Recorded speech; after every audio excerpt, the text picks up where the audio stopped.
Mae'r fideo yma yn dangos sut i mewnofnodi i'r porwr ydych chi'n defnyddio. Mae posib gwneud hyn efo Google Chrome, ond hefyd erbyn rwan dwi'n meddwl bod posib gwneud hefo Microsoft Edge.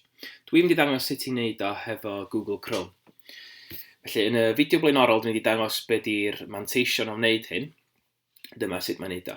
Felly, ydych chi'n mynd ar google.com, a wedyn mynd i'r top yn hyn, a wedyn dewis add. Wedyn lawr i'r gwylod a dewis add person, a wedyn nodi enw eich cyfrif. Dwi'n mynd i alw fo'n Hywel yn crafachau hwb. Dwi'n eisiau logo, dwi'n mynd i bwysio add.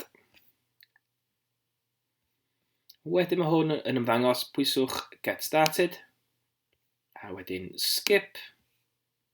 A dwi'n hapus efo hwnna, dwi'n bwysio next. A wedyn dwi'n mynd i bwysio continue. Be fydd o'n digwydd wedyn, fydd o'n gofyn i chi wedyn defnyddio eich manylion hwb mwyn mewnofnodi. Yn bwysig nodi, dyma'r unig adeg ydych chi'n neud hyn wedyn, fydd y porwr yn cofio y manylion yma wedyn. Neud rhyw fath fan hyn. Eto, byddwch yn gorau hyn ar ôl wneud o y tro cyntaf.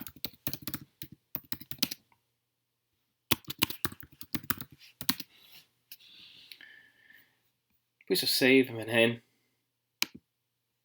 A wedyn continue fan hyn. A gwasgu'r link data. Ag turn on sync, yes I'm in. A wedyn mi ydych chi wedi mewnofnodi'r porwr, fel ydych chi'n gallu gweld ar y top yn hyn rwan. Os dwi'n clicio hwnna, mae'n dangos fod wedi mewnofnodi i y cyfrif hwb. A wedyn mae wedi tynnu ambell i add-on, neu add-in. Add-on dwi'n meddwl yna fo. Mae'n hyn sef Google Classroom, Screencastify, ac yn y blaen. Felly, be mae hwn yn brofi ydy bod yn dod a be bynnag ydych chi'n ddefnyddio ar gyfrifiadur arall hefo fo, dyna'r sync, so mae'n dod ar cyfrinair efo fo ag y pethau ydych chi eisiau weld yma yna hefo fo.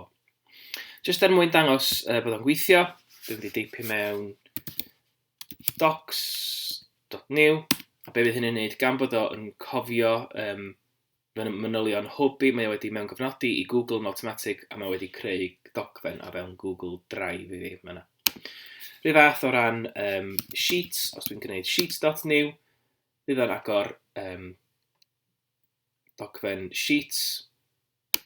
Os dwi'n mynd slides.new, bydd o hefyd yn creu slides newydd. Hefyd mae'n gweithio ar ei fath efo Drive. Os dwi'n tipio mewn drive.google, bydd o'n mynd â fi yn syth wan i'r cyfrif Google i. Y cyfrif Google Drive. Jyst i ddangos beth sy'n digwydd efo hwb. Felly pam ydych chi yn mynd ar wefan hwb rwan. Mae'n hyn. Ac yn pwyso login.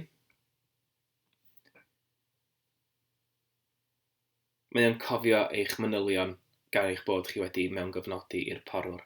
Does dim angen gwneud hynny wedyn. Mae jyst yn gwneud pethau chydig bach yn haws.